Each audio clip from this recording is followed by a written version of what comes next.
Hey Lupus Life Hackers, this is your first time here. Thanks so much for stopping by. If you're already a part of the Lupus tribe, thanks for coming back. I'm Janine, and each week I'm going to be doing a video on how to decrease symptoms naturally. This is an approach that I've taken to decrease my lupus symptoms and how to prevent majority of them every single day. And because I've had such great success, I want you to have the same, and I want to prevent you from going through everything that I did. If that sounds like something that you want to do, make sure to subscribe and hit the notification bell so you don't miss out on my weekly video release. This week's topic, chronic inflammation and pain. What do we do about it and what's it all about? All right guys, let's dive in.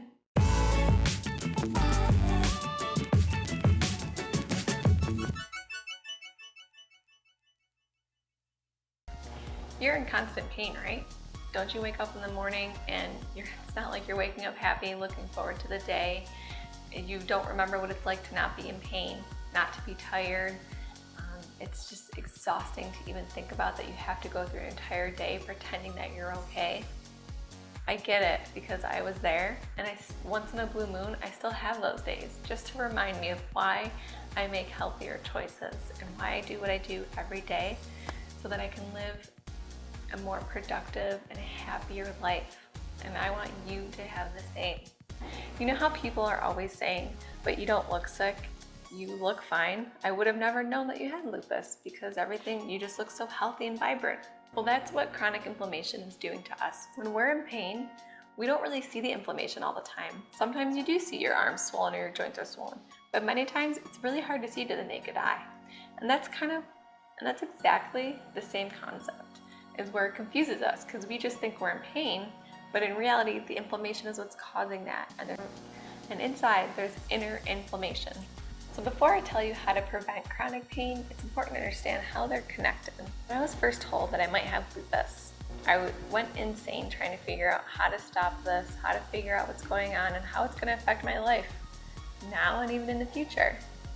But what I learned was that everyone has a different case of lupus, and that's probably the most frustrating part of it all. But one thing that we all have in common is that lupus is an inflammatory disease. So whether it's attacking your lungs, or it's attacking your joints or your bones, or causing brain fog, which means it's attacking the parts of your brain, it's all because of inflammation. Because lupus is an autoimmune disease, that means that our immune system is responding. It's natural for your immune system to trigger inflammation from different types of white blood cells and B cells and T cells, stuff like that. So even though it's normal, what's not normal is how chronic it is. And that's where the problem comes into play. So this can sound so overwhelming, and I know it can, but that's why I'm going to break it down. 3 simple and easy lupus life hacks to decreasing your inflammation and preventing your pain.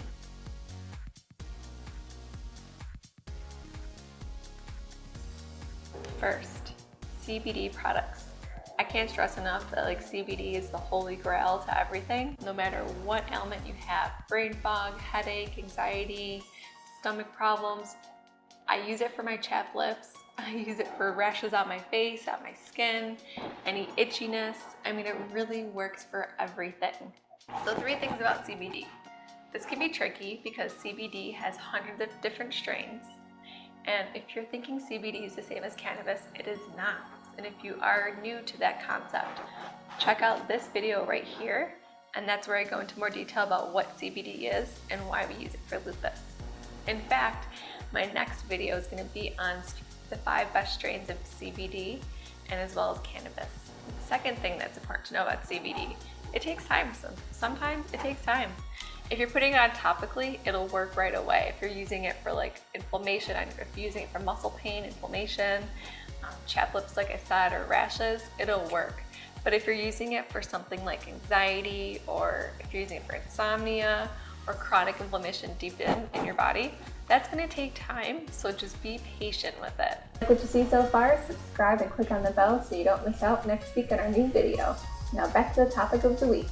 Another thing is that there's no wrong answer to how much you take. Everybody's different. Just to give you an idea, I take every day maybe 10 to 15 drops of CBD. If I'm having a high pain day, maybe I'll take a gummy with that, or I might use a topical plus a tincture or an oil is what I put under my tongue. And altogether, that could be 20 milligrams of CBD in a day. There are all different types of companies. It's important to only buy products from companies that you know have third-party testing, that don't use pesticides, and you wouldn't know unless you're reading through the company itself. It does take some work, but I do have a link below of 3 different companies. Floyd's of Leadville, I do like their oils. I don't like their gummies because they have food coloring in them, so it's not something I would put in my body. But Charlotte's Web and New Leaf Naturals are another 2 that are really awesome as well.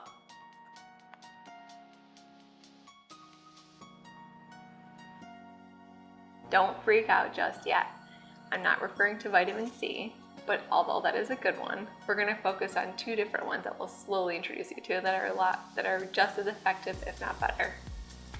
First, vitamin D3. Do me a favor, if you're taking vitamin D right now, I want you to go get your supplement and check the labels to see if there's D2, not D3.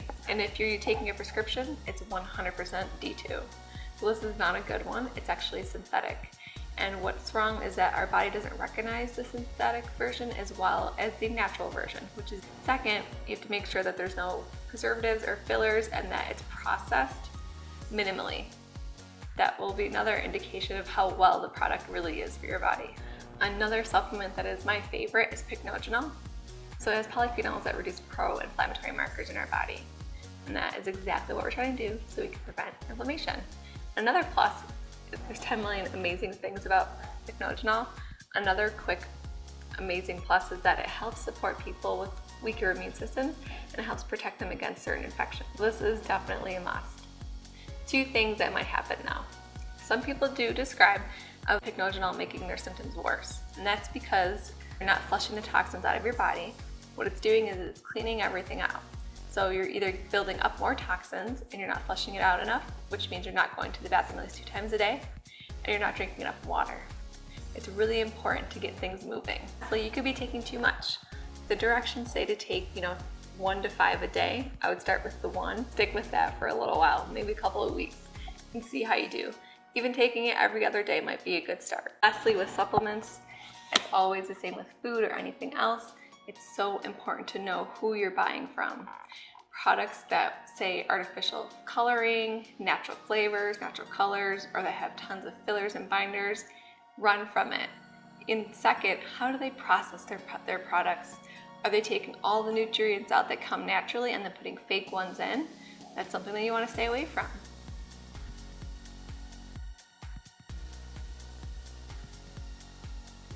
Don't freak out, but this is so worth it. Avoid your dairy, your gluten, and the processed sugar. I know that you probably hate hearing that because I did too. Like, not eating cheese ever again was the worst thing that could have happened to me. But now that I haven't eaten cheese in a year or any dairy product, it has been so life-changing. Every single time I do something better for my health, I see even more results. And that's what happens with diet. So just because companies label their products now gluten-free, low-fat, no sugar, it doesn't mean that it's actually healthy for you. I'm going to be doing a video and comparing exactly what I'm talking about, and I'm going to show you the ingredient labels and how to shop for food. So look out for that one. Food is medicine, and I can't stress that enough. When I eat bad, I'm in so much more pain. I'm tired, I'm cranky, and my joints really, really hurt. And if this is you every day, you might not realize that, but your food is triggering these symptoms. Some of the best foods to eat are green leafy vegetables. If you don't like vegetables, I really encourage you to figure out different ways to cook them, like steaming it, sauteing them, figuring out how to make everything taste better with different sauces.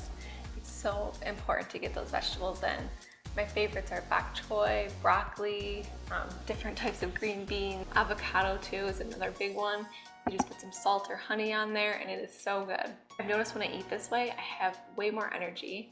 When I eat to be satisfied and not to fill up, I also know that I'm happier. I can do something longer because I have energy, and there's no crash.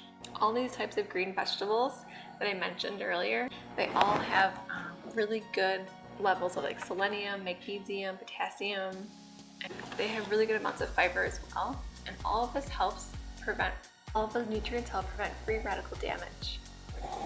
It also can help repair damage to the joints. And if you've taken prednisone, you definitely have some damage to joints. Over time, that's what happens with people with lupus when they have dental decay, or they need like a hip replacement. It's because of the prednisone. And a really important note, this isn't something that's going to help you right away. This is something that takes time, especially when it comes to diet. Your body needs to know that the triggers are not coming back, and that way it could start to heal. And it can't heal if it keeps getting bombarded with things that are hurting it. Remember earlier when I was saying that there are different types of CBD strains? Well, next week I'm going to be releasing a video on the 5 best strains for lupus. This is a video that you don't want to miss. In the meantime, while you wait for those awesome videos, make sure to check out these over here. Did my Lupus Life Hacks help you understand inflammation and pain a little better? If so, comment below what you're going to try out and what you've already tried so that we can do this together. Thumbs if you loved it, thumbs if you liked it, and as always, I appreciate your support and thank you so much.